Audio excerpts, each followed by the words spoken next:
What if one of TV's most legendary heroes was hiding a bitter feud behind that calm, stoic smile?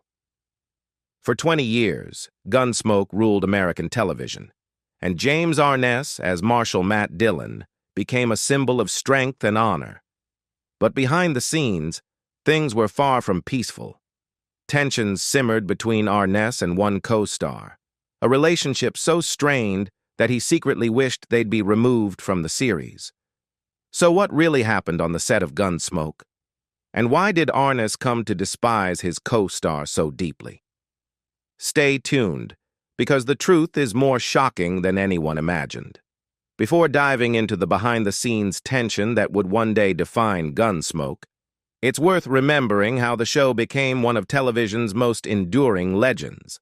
The story began not on screen but on the radio in 1952, where William Conrad first gave voice to Marshal Matt Dillon.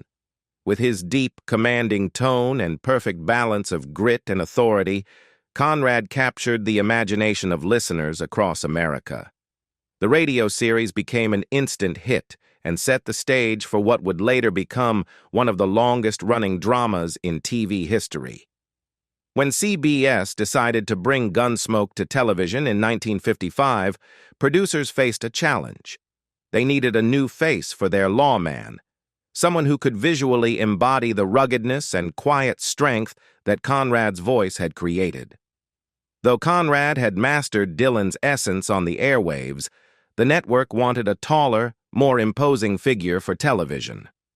This led to one of the most consequential casting searches of the decade. Hollywood icon John Wayne was the first name on their list, but the Duke, tied to his busy film schedule, declined the role. Still, he saw promise in the project and personally recommended his close friend, James Arness, a tall, soft-spoken actor who had the right combination of physical presence and natural integrity. To help promote the new series, Wayne even filmed a short introduction for the pilot episode, lending his star power to the launch of the show. It was a move that would prove prophetic. Arness didn't just fill the role, he defined it. James Arness brought to Gunsmoke more than just height and a commanding screen presence. As a decorated World War II veteran who had earned both the Bronze Star and the Purple Heart, he understood the quiet courage and moral weight required to play a frontier lawman. During the Battle of Anzio, he was struck by German machine gun fire, losing part of his foot and spending months in recovery. Those wounds never fully healed. Throughout the 20-year run of Gunsmoke, Arness dealt with chronic pain in his knees and feet, yet he never allowed it to interfere with his performance. To ease James Arness's constant pain, the Gunsmoke crew made special adjustments on set. Scenes that required walking or physical action were filmed early in the day before his discomfort became unbearable. Even with these limitations, Arness's performance as Marshal Matt Dillon never faltered.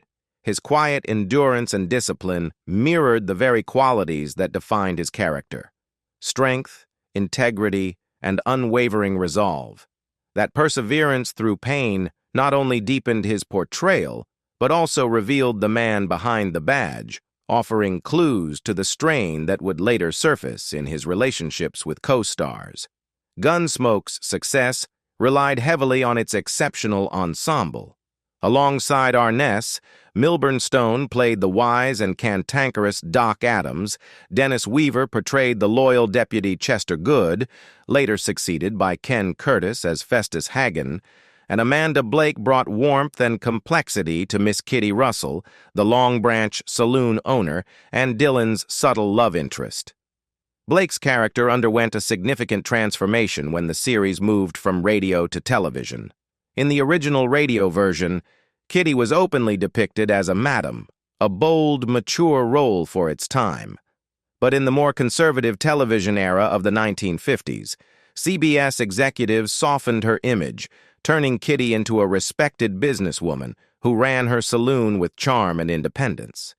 The change made her more relatable to mainstream audiences while preserving the depth of her character. Amanda Blake's natural charisma ensured Kitty remained one of Gunsmoke's most beloved figures. Interestingly, she wasn't the producer's first choice. The role initially went to actress Polly Bond, a seasoned Western performer. Polly Bond ultimately turned down the role of Miss Kitty to focus on her personal life, a decision that changed television history. Her exit opened the door for Amanda Blake, who transformed Miss Kitty into one of TV's most beloved and enduring characters. With her wit, warmth, and emotional depth, Blake gave Gunsmoke a spark that would help define its legacy. What began as a simple casting change became one of the show's greatest blessings, turning its ensemble into household names and fueling one of television's most iconic, unresolved romances, the slow-burning bond between Marshall Dillon and Miss Kitty. But behind the scenes, things were far from romantic. While James Arness got along with most of his co-stars, his relationship with Amanda Blake was notably strained. Production insiders later revealed that the two often clashed, their disagreements ranging from creative disputes to personal friction. At one point, Arness even confided that he wished Blake would leave the series, though neither ever showed that tension publicly. On set, they remained consummate professionals, preserving the illusion of harmony that kept Gunsmoke a fan favorite for 2 decades. Viewers never guessed that the tender, longing looks between Dillon and Kitty were shared by 2 actors who could barely stand each other off camera. Their ability to hide that conflict spoke volumes about their professionalism and commitment to the show. Yet working side by side for 20 years, their opposing personalities turned the Gunsmoke set into a quiet battleground. But what caused the growing tension between these 2 television legends? Several factors combined over time to turn their partnership into one of quiet but persistent friction, both professional and personal. From early on, creative differences were at the heart of their conflict. As Gunsmoke evolved, James Arness became increasingly involved in the show's production, developing strong opinions about everything from dialogue to story direction. By the mid-1960s, his rising star power had earned him significant creative control, including input on scripts and casting decisions. Amanda Blake, however, was no passive co-star. She was talented, outspoken, and fiercely protective of her character, Miss Kitty. The two often disagreed on how the relationship between Marshall Dillon and Miss Kitty should be portrayed. Blake wanted their affection to be shown more openly, a romance that audiences could finally see rather than just sense. Arness, on the other hand, believed subtlety was key. He wanted their bond to remain understated, defined by glances and unspoken emotion. Their opposing views often led to heated debates on set, leaving directors and crew caught in the middle. Beyond creative clashes, their personalities couldn't have been more different. Arness was reserved, private, and introverted, preferring quiet moments alone in his dressing room between takes. Blake was his opposite, lively, social, and full of energy, often bringing the crew together for laughter and conversation. Over time, these clashing temperaments wore on both of them. As Gunsmoke evolved, so did the balance of power among its cast. While Marshall Dillon remained the central figure, Miss Kitty's role grew dramatically over the years. Amanda Blake's portrayal of the sharp, independent saloon owner struck a chord, especially with female viewers who admired seeing a woman with strength and agency in a genre dominated by men.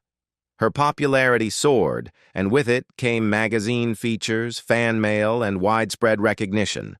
According to some production insiders, James Arness wasn't entirely comfortable with this shift. There were whispers that he felt uneasy about Blake's growing fame, fearing her success might eclipse his own as the show's lead. It's a familiar story in long-running productions.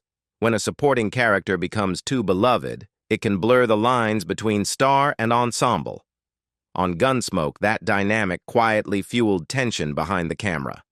Adding to the strain was the grueling nature of production.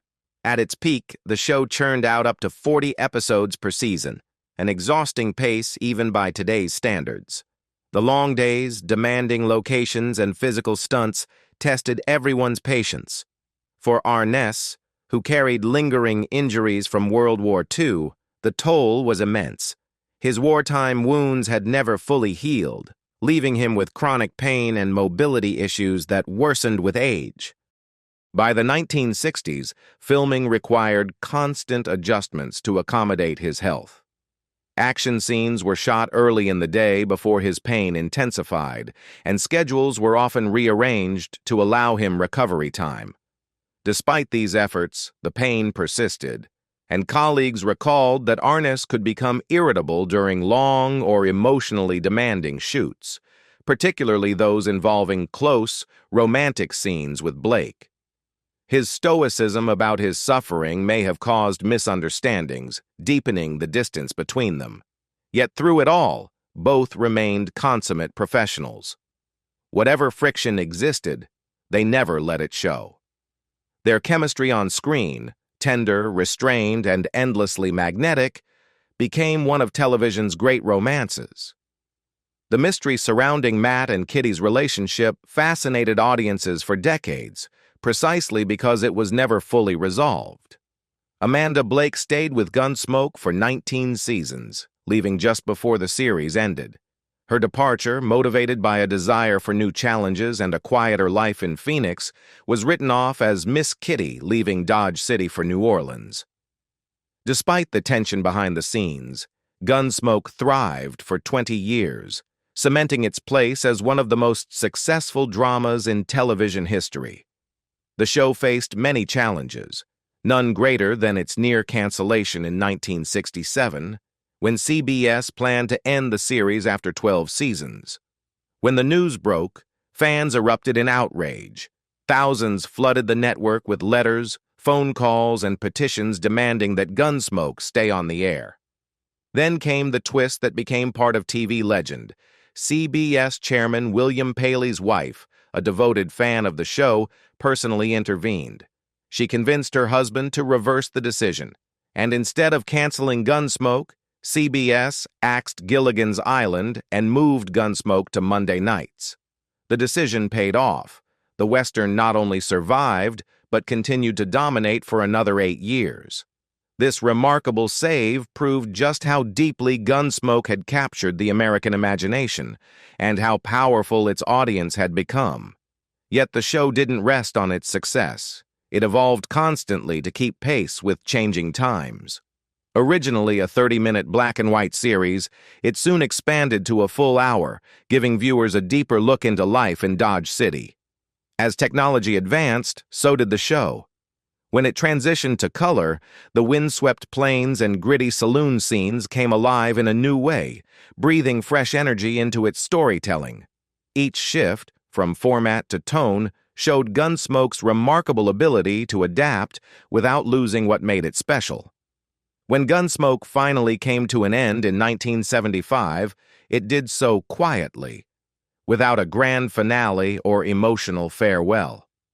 The last episode aired like any other, with the cast unaware that it would be their final ride through Dodge City. CBS made the decision to cancel the series only after filming had wrapped, and most of the actors learned the news through the press rather than the producers. Even James Arness, the face of Gunsmoke, found out from trade publications that the show was over. The abrupt cancellation shocked everyone involved, ending 2 decades of television history on a bittersweet note. Yet Gunsmoke's legacy was already secure. With an astonishing 635 episodes, it became one of the longest-running scripted dramas in primetime history, a record that stood unbroken until The Simpsons surpassed it in 2018. Still, the spirit of Dodge City refused to fade. Between 1987 and 1994, Gunsmoke returned for 5 made-for-TV movies. Return to Dodge, The Last Apache, To the Last Man, The Long Ride, and One Man's Justice.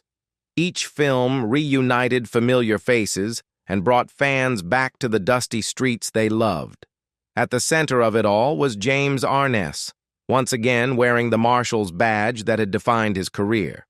Though the movies didn't earn major critical acclaim, they offered something far more valuable: a nostalgic farewell to a world that had shaped television itself. Sadly, Amanda Blake was missing from those reunions.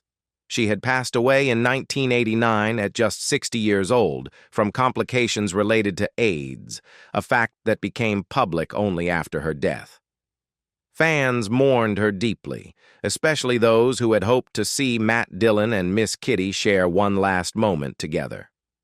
After Gunsmoke, both Arness and Blake pursued new projects while acknowledging the profound impact the show had on their lives.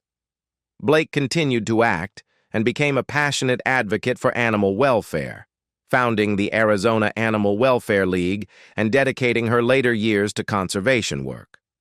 Arness, who died in 2011 at age 88, remained true to his quiet nature.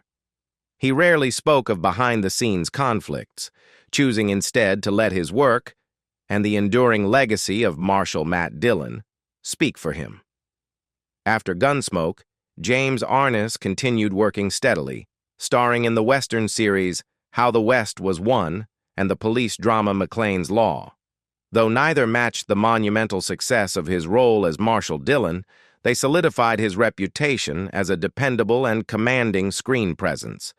In later years, Arness withdrew from Hollywood's spotlight, granting few interviews and making rare public appearances. He preferred quiet days along the California coast, devoting his time to family and to his favorite pastimes, surfing and sailing, a serene contrast to the rugged plains of Dodge City that had defined his career. Perhaps the most remarkable part of the Arness-Blake story is how well they concealed their off-screen tension while portraying one of television's most beloved couples. For 20 years, they brought to life the unspoken romance between Matt Dillon and Kitty Russell with authenticity and restraint. That such convincing chemistry grew from two actors who reportedly struggled to get along off-camera makes their work even more impressive, a testament to their professionalism and dedication to the craft. Unlike most modern shows that last only a few years, Gunsmoke demanded 2 decades of collaboration between its leads, despite personal differences. Their ability to maintain composure and deliver heartfelt performances set a standard rarely matched in television history. Today, Gunsmoke remains a cornerstone of classic television, still airing more than 6 decades after its premiere. The tension between James Arness and Amanda Blake endures as a fascinating piece of Hollywood lore, proof that even strained partnerships can produce timeless art. In the end, their quiet conflict may have fueled the very chemistry that made Matt and Kitty's love story unforgettable, showing that sometimes the hardest relationships create the most lasting magic. But what do you think? Did their off-screen tension make Gunsmoke even more powerful, or does it change how you see their legendary chemistry? Let us know your thoughts in the comments below, and don't forget to like, subscribe, and turn on notifications for more untold stories from Hollywood's golden age. See you then.